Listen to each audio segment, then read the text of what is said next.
बरेली में जिस तरह से आई लव मोहम्मद को लेकर जो विवाद चला, वो विवाद ने तूल पकड़ लिया और वहां की जनता और नागरिकों के साथ जो कुछ हो रहा है उसकी खबर जानने के लिए अखिलेश यादव ने अपने सिपाही भेज दिए, यानी कि 14 सांसद, नेता और मंत्री बरेली की तरफ भेज दिए। और अब ये नेता नरेंद्र मोदी को और योगी आदित्यनाथ को घेरने का काम करेंगे। लेकिन जैसे ही ये खबर निकल कर सामने आई कि अखिलेश यादव के 14 सिपह सालार निकल चुके हैं योगी आदित्यनाथ को घेरने के लिए और बरेली का हाल चाल जानने के लिए, वहां के नागरिकों को जानने के लिए, तो सरकार डर गई और डर के कारण ही वहां के तमाम जो नेता थे उन सबको नजरबंद कर दिया। कुछ को घर में नजरबंद कर दिया और कुछ को रास्ते में ही रोक लिया गया, जिसमें इकरा हसन समेत कई नेता शामिल है। नमस्कार, आप देख रहे हैं बामसेफ न्यूज और मैं हूं आपके साथ शैला। इस वक्त सरकार यूपी में किस कदर डरी हुई है, सत्ता जाने का डर सताने लगा है, क्योंकि जिस तरह से मुसलमानों के साथ जुल्म और ज़्यादतियाँ हुई उसके बाद से हमने खबर लगातार चलाई, क्योंकि वहाँ के लोगों की खबर चलाना, लोगों को जगाना, लोगों को खबर पहुंचाना कि किस तरह से एक तरफा कार्रवाई हो रही है, इससे अखिलेश यादव तक खबर पहुंची और अखिलेश यादव ने इस पर बड़ा एक्शन ले लिया और अपने 14 सिपह सालारों को बरेली भेजने का ये कल रात को ही कह दिया। और साथ ही साथ आपको देखो, जैसे ही ये खबर सरकार को लगी कि अखिलेश यादव के 14 सांसद और मंत्री पहुंचेंगे बरेली और वहां के लोगों का हाल चाल जानेंगे, उनसे बातचीत करेंगे और ये समझेंगे कि उस दिन क्या हुआ था, उस दिन से लेकर अब तक में क्या क्या हुआ, किसके किसके घर कौन कौन गिरफ्तार हुआ, कितने बच्चों को चोट लगी, कितने गिरफ्तार हैं, कितने लोगों के घर पर बुलडोजर चला, ये सब की एक रिपोर्ट तैयार की जाएगी और सपा कार्यालय भेजी जाएगी। लेकिन सरकार को सत्ता जाने का डर सताने लगा है, इसलिए उन्होंने तमाम जो सपा के सांसद थे उन सबको बीच रास्ते रोक लिया। अगर बात की जाए तो जियाउर बर्क रहमान, उनको उनके घर पर ही नज़रबंद कर दिया गया है, वो घर से बाहर नहीं निकल पाए हैं और पुलिस ने उनके घर को घेरा हुआ बाहर खड़ी हुई है।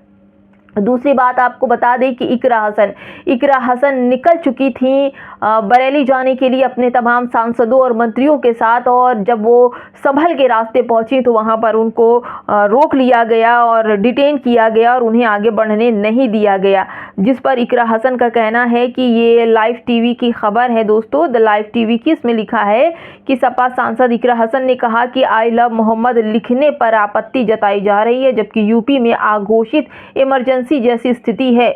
उन्होंने आरोप लगाया कि सरकार सत्ता से बाहर होने के डर से ऐसे कदम उठा रही है। दोस्तों, बरेली में कुछ अच्छा चल नहीं रहा, क्योंकि अगर सांसद वहां पहुंचते, मंत्री वहां पहुंचते, चंद्रशेखर आजाद पहुंचते, इकरा हसन पहुंचती, तो वहां के हालात और रहस्य जरूर सामने आते। लेकिन सरकार इन तमाम लोगों को वहां तक पहुंचने नहीं दे रही है, क्योंकि सत्ता जाने का डर सरकार को सता रहा है और साथ ही जो जुल्म और ज़्यादतियां बेपनाह एक तरफा हुई है उसका भी राज खुल जाएगा। इस वजह से सरकार किसी भी सांसद, मंत्री को वहां तक पहुंचने नहीं दे रही है। लेकिन इकरा हसन का कहना है कि आज नहीं जाने दिया, लेकिन हम जाएंगे और जरूर जाएंगे, वहां के हालात पता करेंगे। दोस्तों, आपको बता दें कि जो लोग गए हैं उनका ये भी कहना है कि जिस तरह से हालात बद से बदतर हो रहे हैं वो बड़े ही अफसोस की बात है, क्योंकि बेगुनाह लोगों को पकड़ा गया है, जबरदस्ती उनको आरोप मढ़ा गया है, मुसलमानों के बच्चों को थानों में ले जाके पीटा गया है। रॉकेट सिंह लोकी का एक वीडियो उन्होंने शेयर किया है और कैप्शन में लिखा है कि तड़तड़ की आवाज़ें सुनकर ही रूह कांप जा रही है।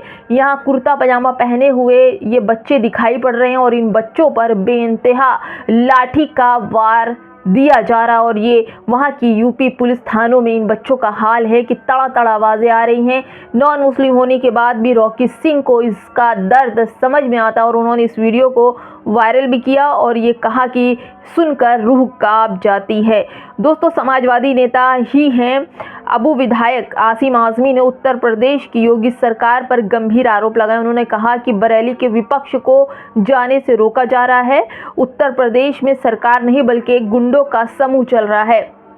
अब विधायक अबू आज़मी ने पूरी तरह से योगी आदित्यनाथ को और उनकी सरकार को गुंडा कह दिया, क्योंकि जिस तरह से हालात बरेली में बन रहे हैं, मुसलमानों के हालात चल रहे हैं दोस्तों, अंदर क्या चल रहा है, रहस्य क्या चल रहा है, बिल्कुल किसी को जाने नहीं दिया जा रहा। लेकिन अखिलेश यादव भी पीछे रहने वाले नहीं हैं। उन्होंने अपने 14 सिपाहियों को भेजकर वहां पर डेलीगेशन करने के लिए भेजा है, लेकिन अगर आज नहीं गए, कल नहीं गए, परसों जाएंगे तो भी वो खोद कर सारे रहस्य निकाल लाएंगे और योगी सरकार को घेरने का काम करेंगे। ना तो वो राज्यसभा में उन्हें छोड़ेंगे और ना ही विधानसभा में छोड़ेंगे, क्योंकि 27 की जो तैयारी है दोस्तों, ये समझा जा रहा है कि अब सत्ता परिवर्तन का समय आ गया है। इसलिए इस तरह अखिलेश यादव योगी आदित्यनाथ को घेरने का काम कर रहे हैं।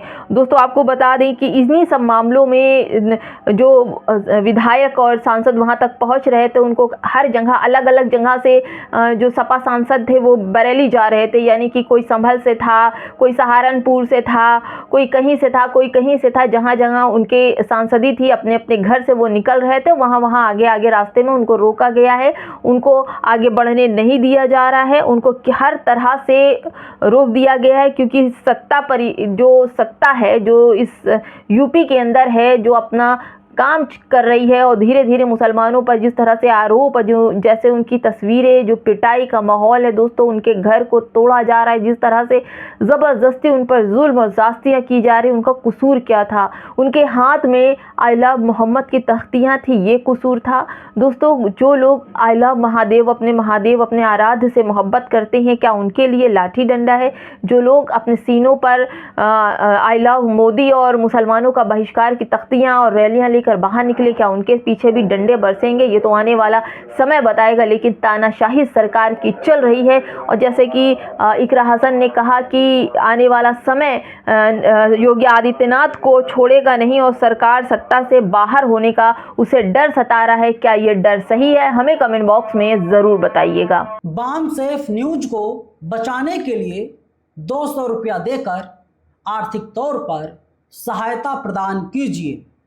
अकाउंट डिटेल कुछ इस प्रकार है: Bam safe news private limited, bank का नाम कोटक महिंद्रा बैंक, खाता नंबर 9350278923, IFSC कोड KKB000183। आप फोन पे, गूगल पे, पेटीएम के ज़रिए भी हमें 200 रुपया भेजकर मदद कर सकते हैं। हमारा फ़ोन पे, गूगल पे, पेटीएम नंबर है 9598720920 9598720920। इसके साथ ही साथ आप QR कोड को स्कैन करके भी आप हमारी मदद कर सकते हैं। धन्यवाद।